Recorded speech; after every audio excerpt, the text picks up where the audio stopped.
ഇതൊന്നും ഉണ്ടാവില്ല, ബേജാറാകൊന്നും വേണ്ട, സഹായം വരും. പക്ഷെ അത് ആരിൽ നിന്നാണ് വരിക?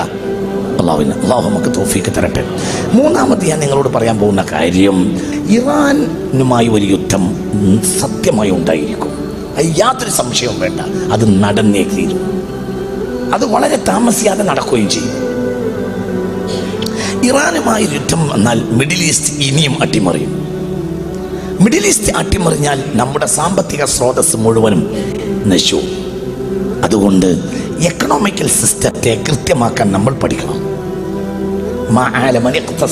സൂക്ഷിച്ച് ചെലവഴിക്കാൻ പഠിച്ചവർക്ക് ദാരിദ്ര്യം വരികയില്ലെന്ന് മുഹമ്മദ് മുസ്തഫ സ്വല്ലല്ലാഹു. ഇത് നിങ്ങളൊന്നും കൂടി ശ്രദ്ധിക്കണം. ഞാനിത് വളരെ പണ്ടേ നിങ്ങളോട് പറയുന്നുണ്ട്. ഇനി ഒരു യുദ്ധം ഉണ്ടാവുകയാണെങ്കിൽ അത് ഇറാൻ. ഞാൻ 2000 മുതൽ പറയുന്ന വർത്താനാണ്. പഴയ കേസറ്റൊക്കെ കേട്ട എന്നൊക്കെയാണ്. അടുത്ത യുദ്ധം ഇറാനുമായാണ്. അത് ഭയാനകമായിരിക്കും.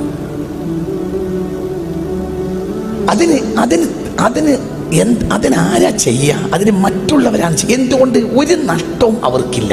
നഷ്ടം ആർക്കുള്ളത്? പറ, ആർക്കാ നഷ്ടം സംഭവിക്കുക? മുസ്ലിമീങ്ങൾക്ക്. ഇറാൻ ഇനി ഒരിക്കലും അമേരിക്കയെ തിരിച്ചടിക്കില്ല. ഇറാൻ തിരിച്ചടിക്കുകയാണെങ്കിൽ തിരിച്ചടിക്കുക എങ്ങനെയായിരിക്കും?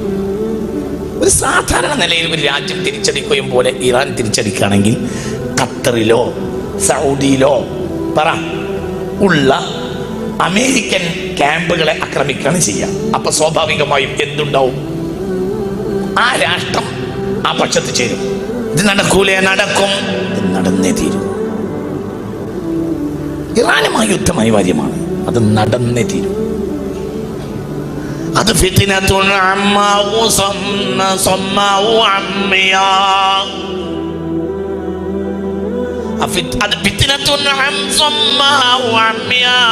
അത് കണ്ണില്ലാത്തയും കാതില്ലാത്തയും യുദ്ധമായിരിക്കും. മനുഷ്യരാശി ഇന്ന് വരെ കണ്ടതിൽ വെച്ച് വലിയ യുദ്ധം സംഭവിക്കും. അതിന് ഇനി കാലതാമസമില്ല, സംഭവിച്ചിരിക്കും, സംഭവിക്കും. അല്ലാഹു നമ്മളെ കാക്കട്ടെ. ഇത് നിങ്ങൾ ആരോട് ചോദിച്ചാ പറയുന്നത്? ഇത് മുത്തുനബി പറഞ്ഞതാ, മുത്ത് മുഹമ്മദ് മുസ്തഫ. ഞാൻ കുറേ കാലങ്ങളായി നിങ്ങൾ കുറേ കാര്യങ്ങൾ പറയാറുണ്ട്. അതങ്ങനെ തന്നെ നടക്കാറുണ്ട്. അതൊരു കവടി നേരത്തെ പറയുന്ന വർത്താനല്ല. അതങ്ങനെ സംഭവിക്കൂ. അതിൻ്റെ രീതി അങ്ങനെയാണ്. അതിൻ്റെ രീതി കണ്ടാൽ അങ്ങനെയാണ്. അത് അങ്ങനെ വരൂ. അള്ളാഹു നമ്മളെ കാക്കട്ടെ. അത് സംഭവിക്കും. അത് സംഭവിക്കും.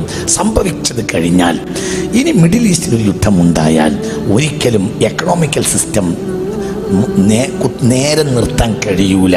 അത് ഏറ്റവും ബാധിക്കുക കേരളത്തിനെയാണ്. അനാവശ്യമായ ഷോപ്പിങ്ങുകളിൽ പെണ്ണുങ്ങളെ നിയന്ത്രിക്കണം. ഇന്നത്തെ നമ്മളെ സാഹചര്യം ഇപ്പോഴും നമ്മളെ പെണ്ണുങ്ങൾക്ക് മനസ്സിലായിട്ടില്ല. ഇതിനേക്കാൾ വലിയൊരു വിപത്താണ് ഇനി പറയാൻ പോകുന്നത്. അതായത് ഒരു കല്യാണം ഉണ്ടായി എന്ന് സങ്കല്പിക്കുക. ഒരു കല്യാണം ഉണ്ടായാൽ ആ കല്യാണത്തിന് പുതുവസ്ത്രം തുറക്കണം. അത് അങ്ങനെ തന്നെയല്ലേ പറയും? അത് അടുത്ത ആഴ്ച പിന്നെ കുടുംബത്തിൽ വേറൊരു കല്യാണം ഉണ്ടായാൽ വേറെ തുറക്കണം. കല്യാണങ്ങൾക്ക് ചേഞ്ച് വന്നിട്ടുണ്ട്. അതായത് എൻ്റെ കുട്ടിക്കാലത്ത് കല്യാണം എന്ന് പറഞ്ഞാൽ ഒരുമിച്ച് ഭക്ഷണം കഴിക്കാനുള്ള അവസരം. കാരണം മര്യാദക്ക് ഭക്ഷണം ഇല്ല. വേഷപ്രധാനമല്ല, ഭക്ഷണപ്രധാനമാണ്. അതായത് ഒരു കല്യാണത്തിന് പോകുന്നത് തിന്നാനാണ്, അല്ലാതെ എന്തല്ല കുപ്പായം കാണിച്ചു കൊടുക്കാനല്ല. ഇന്ന് കല്യാണത്തിന് പോകുന്നത് പറയും മനുഷ്യന്മാരെ, തിന്നാനല്ല, പിന്നെ ഉടുപട കാണിച്ചു കൊടുക്കാനാണ്. ആണോ അല്ലേ? പറയും മനുഷ്യന്മാരെ. അങ്ങനെ തന്നെയാണ് എല്ലാം അങ്ങനെയാണ്. പ്രകടനങ്ങൾ അങ്ങനെയാണ്, ഒക്കെയാണ്. എല്ലാ പ്രകടനങ്ങളും നിങ്ങൾ കണ്ടിട്ടില്ല? നല്ല കടകടക്ക് കുപ്പായിട്ടിട്ടാണ് എല്ലാവരും പ്രകടനത്തിന് മുന്നിൽ വെക്കുക. കല്യാണം പോലെയാണ് പ്രകടനം. പ്രകടനത്തിനൊക്കെ വരുന്ന ആളുകൾ അങ്ങനെ മുന്നിൽ അങ്ങനെ കണ്ടാൽ നല്ല വെള്ളയും കുപ്പായിട്ടിട്ട് ഇങ്ങനെ എന്തോ ഗൗരവമായ കാര്യം ജനശ്രദ്ധയിൽ കൊണ്ടുവരാൻ വേണ്ടിയിട്ടാണ് പ്രകടനത്തിന് വരുന്നത്. പക്ഷെ അവരെ കടകടക്ക് കുപ്പായിട്ട് വരിക വേഷപ്രധാനാണ്. അല്ല കടക്ക് കുപ്പായിട്ടിട്ടാണ് വരിക. ഒക്കെ അപ്പം അങ്ങനെയായി. അട്ടിമറിഞ്ഞു. എന്റെ കുട്ടിക്കാലത്ത് എന്ന് പറഞ്ഞാല് പിന്നെ കല്യാണത്തിന് ഇന്നത്തെ സൗകര്യങ്ങളൊന്നുമില്ല. എൻ്റെ ഓർമ്മ പറയാന്ന് ഞാൻ. ആഴ്ച കഴിഞ്ഞാൽ നിക്കാഹ് ഉണ്ടാവും. നിക്കാഹ് കഴിഞ്ഞിട്ട് മോലിയർക്കും പുതിയ അപ്പൾക്കൊക്കെ ഭക്ഷണം കൊടുക്കും. അത് കഴിഞ്ഞിട്ട് പരക്കെ ഭക്ഷണം കൊടുക്കും. അങ്ങനെയാണ് എൻ്റെ കുട്ടിക്കാലത്തെ കല്യാണത്തിൻ്റെ ഓർമ്മ. അങ്ങനെയല്ലേ? ഇശ കഴിഞ്ഞിട്ട് പള്ളിയിൽ നിന്ന് ഉസ്താദ്മാരും മറ്റൊക്കെ വന്നിട്ട് എന്ത് ചെയ്യും? നിക്കാഹ് കഴിഞ്ഞിട്ട് മൂല്യന്മാരും ആ പ്രധാനപ്പെട്ടവരും പിന്നെ പുതിയാപ്പളിനൊപ്പം വന്നവർക്കും ഭക്ഷണം കൊടുക്കും. പിന്നെ നമ്മൾ നാട്ടുകാരെല്ലാവരും കൂടെ ഭക്ഷണം കഴിക്കും. അതിനു വേണ്ടി നേരത്തെ തന്നെ വന്ന് കൂടും. പറയാം അങ്ങനെയൊക്കെ അല്ലേ? എന്നാലും അൽഹംദുലില്ലാഹ് ആ ഭക്ഷണം ഭയങ്കര ഇഷ്ടമാണ് മനുഷ്യന്മാർക്ക്. അതിനു വേണ്ടി മനുഷ്യന്മാർ നേരത്തെ തന്നെ വരും അല്ലേ? അങ്ങനല്ലേ? അല്ലാഹു സുബ്ഹാനഹു വ തആല അന്നൊക്കെ നമുക്ക് ഭക്ഷണം തന്ന ആളുകൾക്കൊക്കെ ഒരു കല്യാണത്തിന്റെ പേരിലാണെങ്കിൽ അല്ലാഹു അവർക്കൊക്കെ പുറത്തു കൊടുക്കട്ടെ. ആ ക്ഷാമകാലത്ത് നമുക്ക് ഭക്ഷണം തന്ന ആളുകൾ അല്ലാഹു അവർക്കൊക്കെ പുറത്തു മനസ്സോർക്ക് അല്ലാഹു എല്ലാവർക്കും പുറത്തു കൊടുക്കട്ടെ. ഒരു ഹലാലായ ഒരു ഭക്ഷണം ആരും നമ്മളെ വയറ്റിലാക്കിയിട്ടുണ്ടെങ്കിൽ അല്ലാഹു നമുക്കും അവർക്കും പുറത്തു തരട്ടെ. അല്ലാഹുവിന്റെ സൽക്കാരത്തിലെത്താൻ അല്ലാഹു നമുക്കും അവർക്കും തൗഫീഖ് നൽകട്ടെ. നോക്ക്, നിങ്ങൾ ഇന്ന് അവസ്ഥ മാറി. ഇന്ന് വേഷപ്രധാനാണ്. ഞങ്ങളോട് പറയുന്നത് ഈ പെണ്ണുങ്ങളെ വീട്ടിൽ പോയി പറഞ്ഞ് കൃത്യമായി മനസ്സിലാക്കി കൊടുക്കണം. അതായത് എക്കണോമിക്കൽ സിസ്റ്റം ഇനി പെട്ടെന്ന് നേരെയാക്കാൻ കഴിയില്ല. ഈ നൂറ്റാണ്ടിൽ ഭയങ്കര അപകടത്തിലേക്ക് പോവാണ്. അപകടം എന്ന് പറഞ്ഞാൽ 2030 ഉള്ളിൽ എക്കണോമിക്കൽ സിസ്റ്റം നേരെയാവില്ല. 30 ഞങ്ങളോട് പറയുന്നത് നിങ്ങൾക്കൊരു പ്രതീക്ഷ ഉണ്ടായിക്കോട്ടെ എന്ന് വിചാരിച്ചാണ്. 30 ലെവലാവില്ല,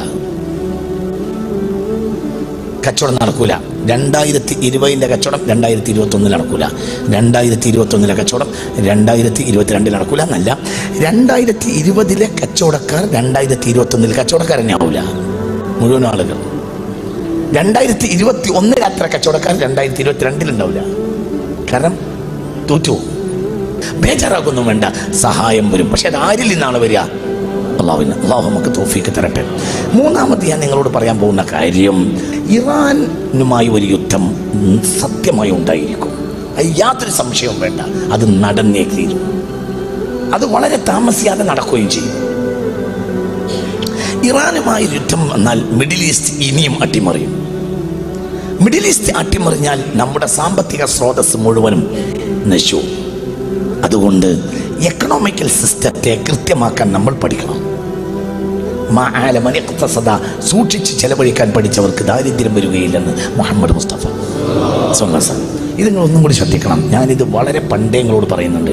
ഇനി ഒരു യുദ്ധം ഉണ്ടാവുകയാണെങ്കിൽ അത് ഇറാൻ. ഞാൻ 2000 മുതൽ പറയുന്ന വർത്താനാണ്. പഴയ കേസറ്റൊക്കെ കേട്ട എന്നൊക്കെയാണ്. അടുത്ത യുദ്ധം ഇറാനുമായാണ്. അത് ഭയാനകമായിരിക്കും.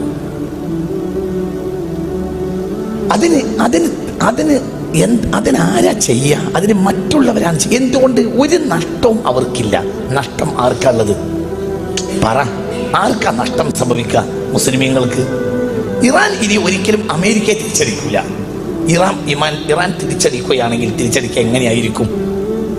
ഒരു സാധാരണ നിലയിൽ ഒരു രാജ്യം തിരിച്ചടിക്കുകയും പോലെ ഇറാൻ തിരിച്ചടിക്കുകയാണെങ്കിൽ ഖത്തറിലോ സൗദിയിലോ പറ ഉള്ള അമേരിക്കൻ ക്യാമ്പുകളെ ആക്രമിക്കുകയാണ് ചെയ്യുക. അപ്പൊ സ്വാഭാവികമായും എന്തുണ്ടാവും?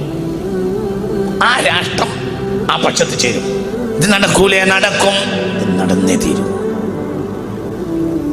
ഇറാനുമായി യുദ്ധം അനിവാര്യമാണ്. അത് നടന്നേ തീരും.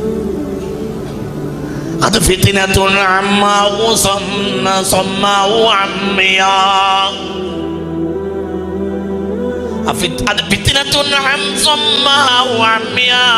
അത് കണ്ണില്ലാത്തയും കാതില്ലാത്തയും യുദ്ധമായിരിക്കും. മനുഷ്യരാശി ഇന്ന് വരെ കണ്ടതിൽ വെച്ച് വലിയ യുദ്ധം സംഭവിക്കും. അതിന് ഇനി കാലതാമസമില്ല, സംഭവിച്ചിരിക്കും, സംഭവിക്കും. അല്ലാഹു നമ്മളെ കാക്കട്ടെ. ഇത് നിങ്ങൾ ആരോട് ചോദിച്ചാ പറയുന്നത്? ഇത് മുത്തുനബി പറഞ്ഞതാ, മുത്ത് മുഹമ്മദ് മുസ്തഫ. ഞാൻ കുറേ കാലങ്ങളായി നിങ്ങൾ കുറേ കാര്യങ്ങൾ പറയാറുണ്ട്. അതങ്ങനെ തന്നെ നടക്കാറുണ്ട്. അതൊരു കവടി നേരത്തെ പറയുന്ന വർത്താനല്ല. അതങ്ങനെ സംഭവിക്കൂ. അതിൻ്റെ രീതി അങ്ങനെയാണ്. അതിൻ്റെ രീതി കണ്ടാൽ അങ്ങനെയാണ്. അത് അങ്ങനെ വരൂ. അള്ളാഹു നമ്മളെ കാക്കട്ടെ. അത് സംഭവിക്കും. അത് സംഭവിക്കും. സംഭവിച്ചത് കഴിഞ്ഞാൽ ഇനി മിഡിൽ ഈസ്റ്റിൽ ഒരു യുദ്ധമുണ്ടായാൽ ഒരിക്കലും എക്കണോമിക്കൽ സിസ്റ്റം നേരെ നിർത്താൻ കഴിയൂല. അത് ഏറ്റവും ബാധിക്കുക കേരളത്തിനെയാണ്. അനാവശ്യമായ ഷോപ്പിങ്ങുകളിൽ പെണ്ണുങ്ങളെ നിയന്ത്രിക്കണം. ഇന്നത്തെ നമ്മളെ സാഹചര്യം ഇപ്പോഴും നമ്മളെ പെണ്ണുങ്ങൾക്ക് മനസ്സിലായിട്ടില്ല. ഇതിനേക്കാൾ വലിയൊരു വിപത്താണ് ഇനി പറയാൻ പോകുന്നത്. അതായത് ഒരു കല്യാണം ഉണ്ടായി എന്ന് സങ്കല്പിക്കുക. ഒരു കല്യാണം ഉണ്ടായാൽ ആ കല്യാണത്തിന് പുതുവസ്ത്രം തുറക്കണം. അത് അങ്ങനെ തന്നെയല്ലേ പറയും? അത് അടുത്ത ആഴ്ച പിന്നെ കുടുംബത്തിൽ വേറൊരു കല്യാണം ഉണ്ടായാൽ വേറെ തുറക്കണം. കല്യാണങ്ങൾക്ക് ചേഞ്ച് വന്നിട്ടുണ്ട്. അതായത് എൻ്റെ കുട്ടിക്കാലത്ത് കല്യാണം എന്ന് പറഞ്ഞാൽ ഒരുമിച്ച് ഭക്ഷണം കഴിക്കാനുള്ള അവസരം. കാരണം മര്യാദക്ക് ഭക്ഷണം ഇല്ല.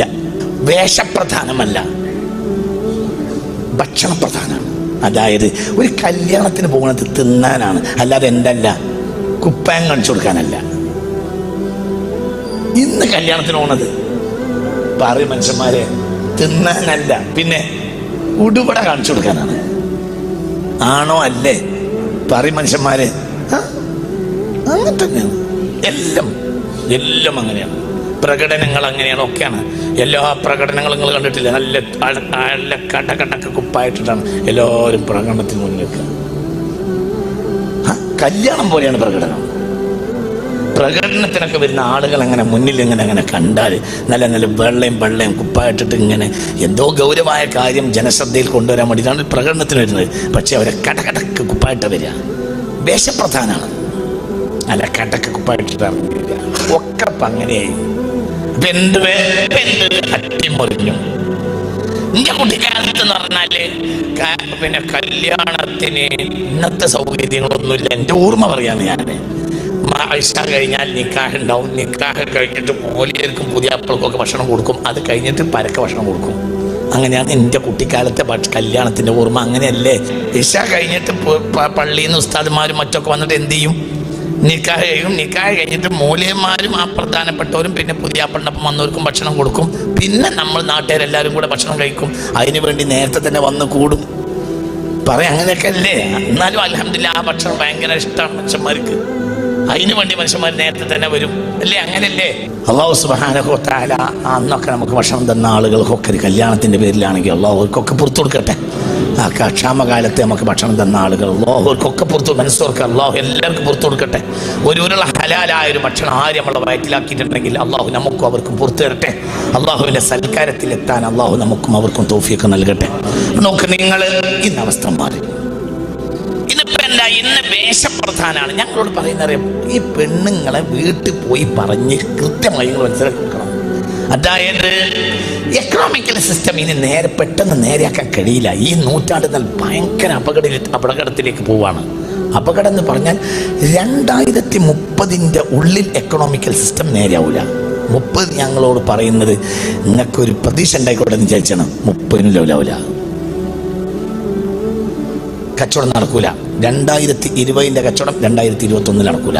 2021 കച്ചവടം 2022 നടക്കൂല എന്നല്ല, 2020 കച്ചവടക്കാർ 2021 കച്ചവടക്കാർ തന്നെ ആവൂല മുഴുവൻ ആളുകൾ.